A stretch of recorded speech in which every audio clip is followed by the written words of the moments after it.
All right, so Vulcan gets on his emperor shit and he's talking it to the Kree. One of the Kree calls out to him like, "Who are you to look me in the eye and talk like that? Like, I fought for this land. I fought for Krakoa at the last siege. Where was you at? Somewhere getting your brain scrambled, right? Like, who are you? Who are That's the you big talking to? bro. We know you got clapped. Shut up. Yeah, hey, for real. We'll go holler at them aliens. We'll have them pull you back into that ship, don't? Hey. Hey, ain't nobody know the Iraqis could give shots. Hey, No, for Petit. sure. They not playing. Yeah, they don't play that, and they know their history too. So they got all the info. They like Pusha T. Try me if you want to. Right. Try me if you want to.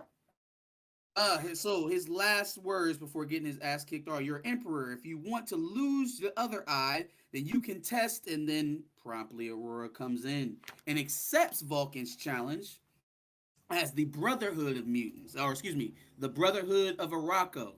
It's going to be comprised of Fisher King, Sunspot, Ororo, and Magneto. And you can begin to see the kind of fanfare, right? The difference between the reception that the X-Men got, or Abigail Brand's X-Men got, as opposed to Aurora's Brotherhood. Right? I think they Right. were Right. willing to fight with Abigail's X-Men until they got on that, nah, we got this, get out of here type Absolutely. shit. Yeah, you know. Absolutely. But this is love. This is genuine love and legend, right? She has a reputation there. Yes. Yeah. She Like be on you. I ain't got nothing to add. Keep going. I ain't got nothing to add. For sure, for sure. Fisher King comes in. They all hit the ground. He starts talking to the Kree and is like, basically like, "Hey man, forget what he just said. We need to work this out, right?" And finds a way to even take their very performative powers and make it work to their advantage, right? Something that they're always going to be more amenable to rather than fall back, let me handle it. Look at how they said that. I want to go back if I could.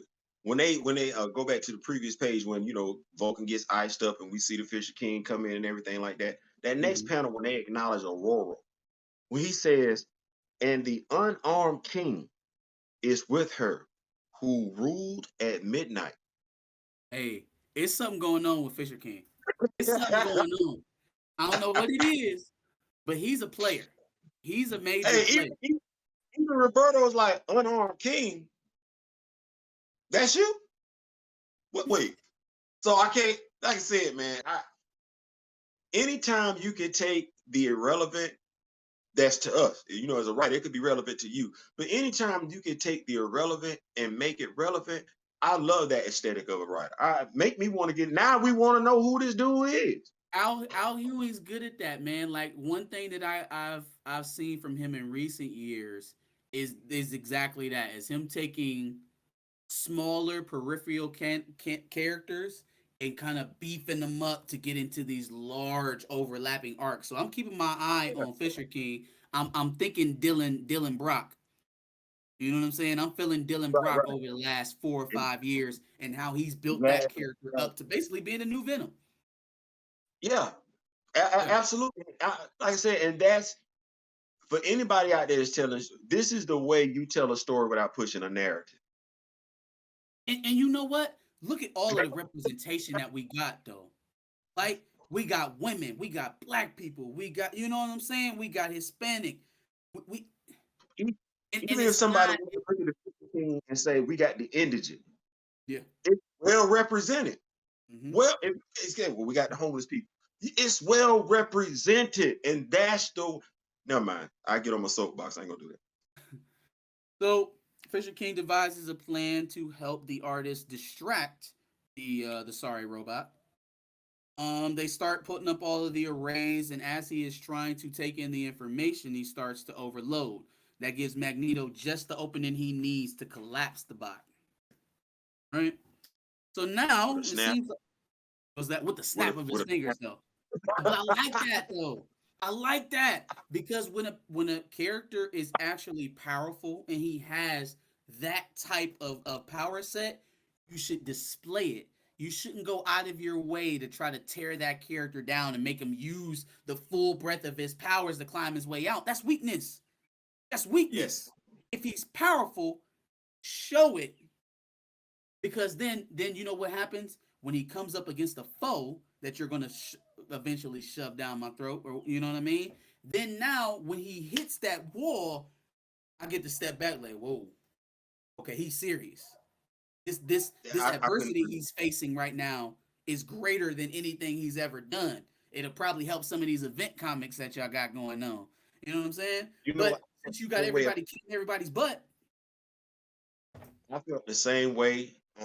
You're saying right now, it harkens me back to the Superman Doomsday storyline.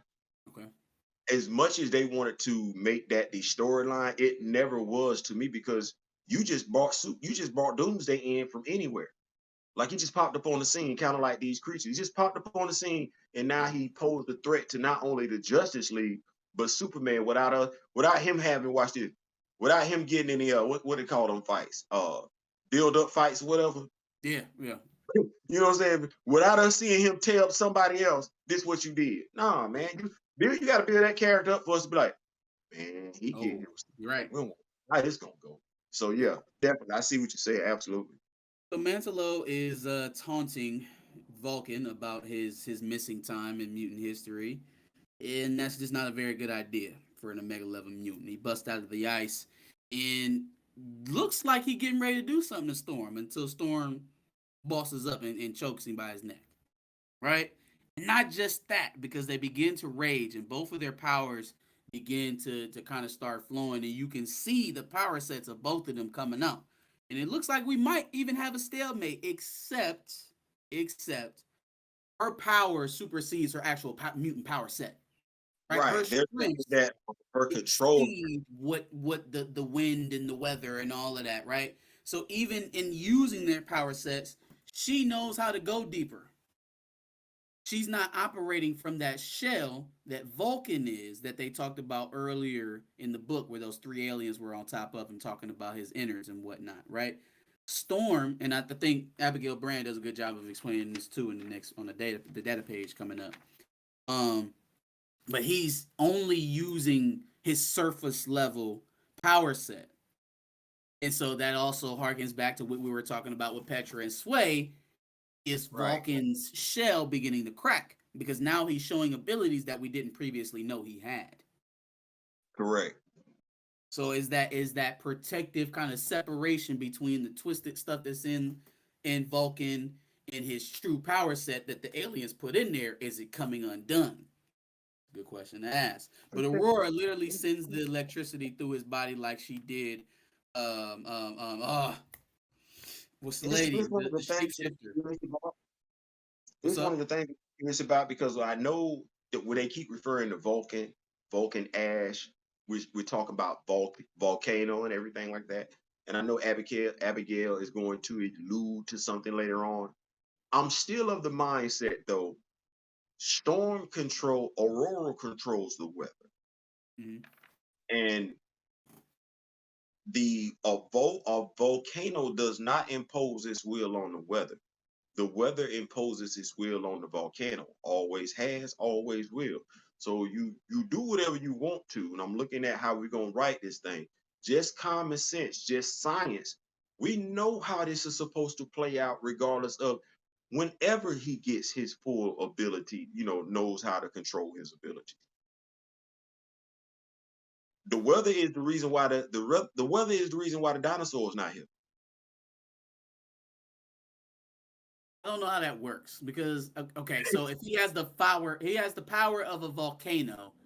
I don't Mm-hmm. know, are tectonic shifts necessarily weather?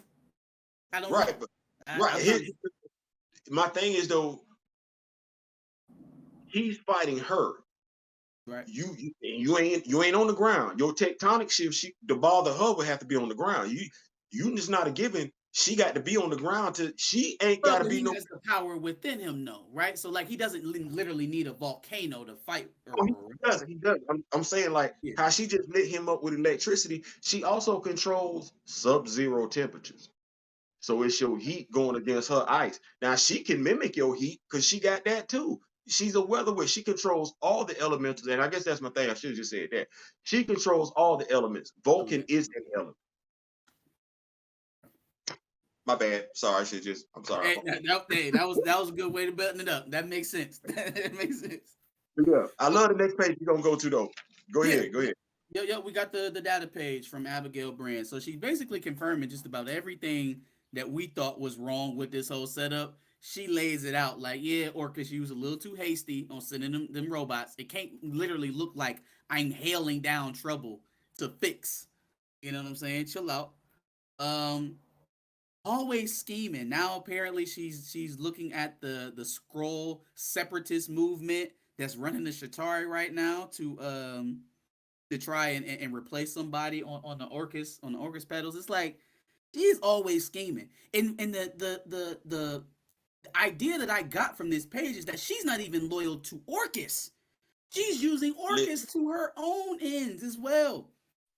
I'm gonna say this to the readers, and I'm gonna say this to you. You need to go Google or YouTube Alexander O'Neill's Snake. Alexander O'Neill Snake. If you've never heard it, this is Abigail Brand's theme song. Man, It's gonna fit. When we finish doing this video, watch that. that's Hit me up into that. hey, no, for sure. For sure. It's like I don't know why anyone would ever trust her. Like it really blows my mind that anyone ever makes a deal with Abigail Brand. Look at this. That when we go back, that's why Manifold pieced out. He like, man, I can't trust you. Mm-hmm. He didn't F with Cable twice. The second time he dead, and she ain't finished. Cause she like, when they back him up, hopefully he don't know nothing. So she gonna do this again. Well, if I was Cable, I probably would have popped off after you had WizKid disable me. How do you not answer for that ever? How does WizKid not answer for that? Where is WizKid? Oh, WizKid is manning S.W.O.R.D Station 1 at this time. She said that.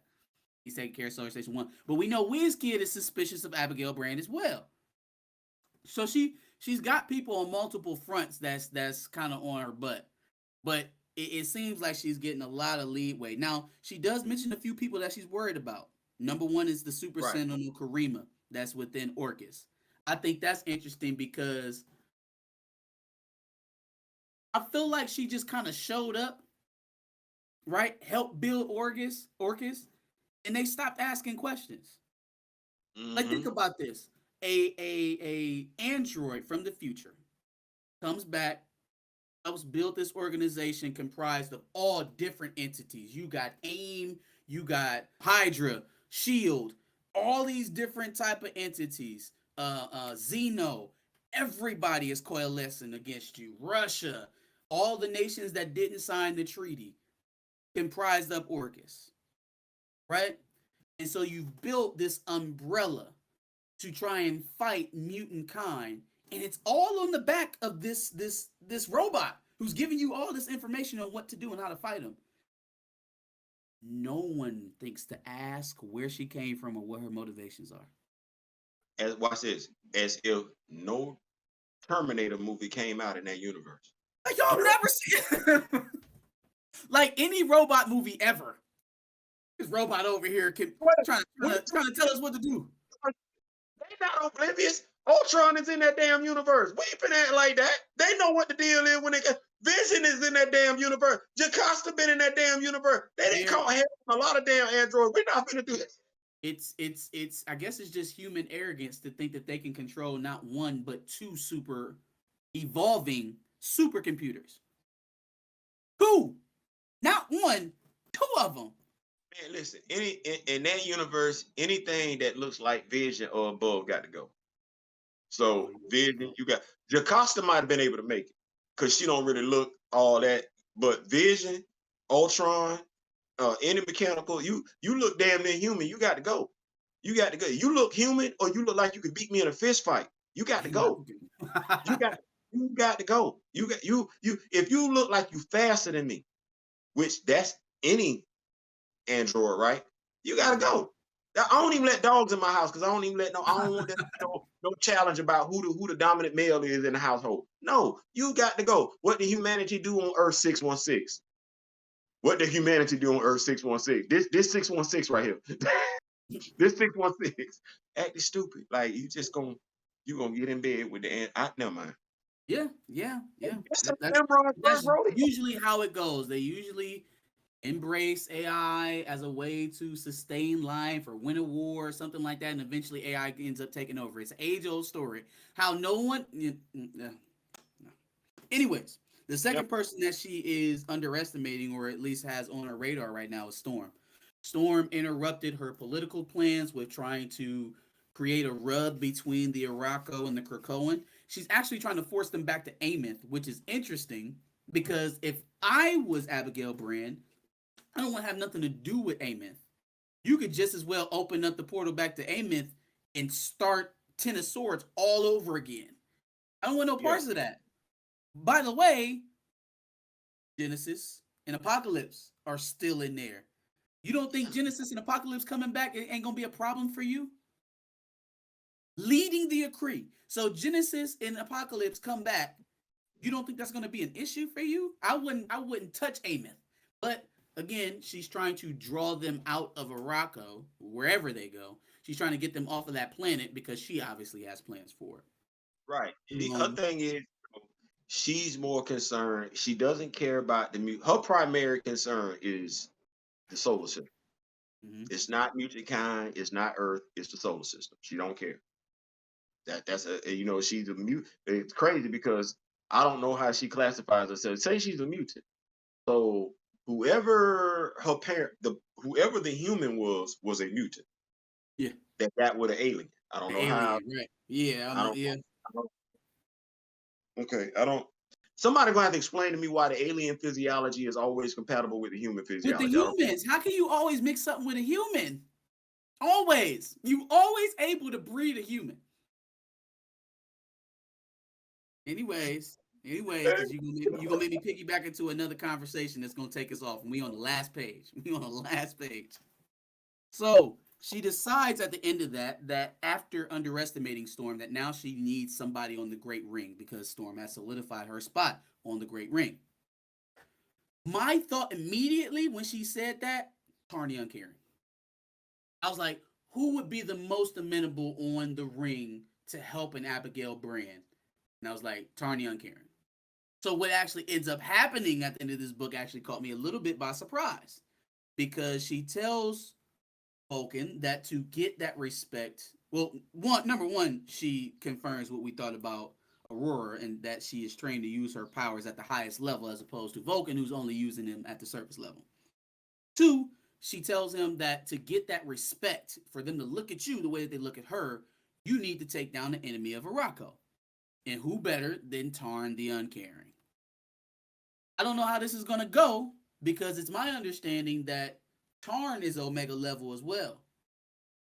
So we got Omega level versus Omega level, Arakko versus... You can't what's even really Tarn's Tarn's ability, the ability to shape your powers or something like that? It's reality or matter bending, something like that. Because he was able to change Aurora's physiology when he was fighting her. So right. It's either matter manipulation or reality manipulation, something like that. The reason why I asked that question is because okay, we got Tarn and we got him fighting Ororo, and we saw what he did to Ororo. Yeah. This is what I'm looking at. Now you just showed us, and the battle with Tarn, it took a minute. Like Ororo didn't walk through him. They took the whole book. The whole book. He just shut Vulcan down like that. Mm-hmm. I know what you're gonna do, not you, but I know what the writer gonna do. You're gonna have Vulcan take out Tarn. And you're gonna have Vulcan take out Tarn, that's gonna go straight against what wind up happening before. Because if Vulcan don't know how to control his powers, Tarn does, and Ororo does, and it took a whole issue. You not finna tell me Vulcan, who don't know how to use his powers, is finna go in and clap Tarn's cheeks in half an issue. That's not what you finna tell me. You not finna, because if I'm thinking, we should get a worse result. Because Vulcan don't know how to use his powers like that. You finna go in there and try and make it hot? Go ahead. I don't think it's gonna happen in the way. I don't think it's gonna happen in a straight up challenge. And if it does, there'll be some sort of scheming by Brand that makes it a little bit easier for Vulcan to get over.